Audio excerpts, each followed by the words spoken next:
खेला पानी छोड़ाई देब तोरा अकेला। अच्छा इतना दम हो? खेल के देख लेना कौनो तू खेला पानी छोड़ाई देब तोरा अकेला। चल हट। हमरा समझो ही कि गे छौरी काया चल न खेले छोड़ा पलंग पर फ्री फायर।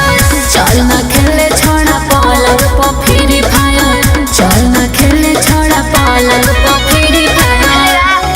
जाना तो ना बाबू 5 मिनट फाड़ देनी 5 मिनट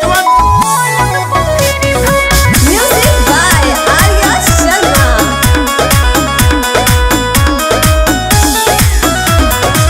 रहो ही हमरा से काहे तू हट के ले मजा सट के ले मजा सट के बोल कैसे तू प्यार कर में हमरा से पाट के।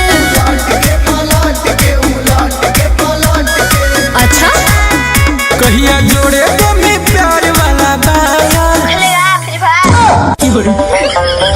चल न खेले छोड़ा पलंग पर फ्री फायर। चल न खेले छोड़ा पलंग पर फ्री फायर। चल न खेले छोड़ा पलंग पर फ्री फायर।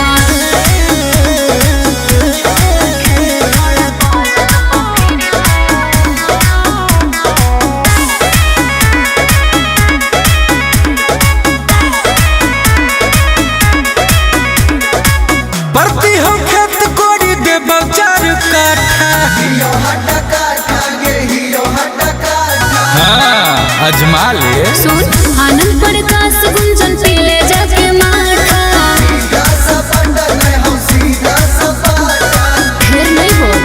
तोर जवानी लागे फाटल होताया। चल न खेले छोड़ा पलंग पर फ्री फायर। चल न खेले छोड़ा पलंग पर फ्री फायर। चल न खेले छोड़ा पलंग पर फ्री फायर। दयावा हो मोढ़ हमरो बनिए गइल बा। तो चलो हो।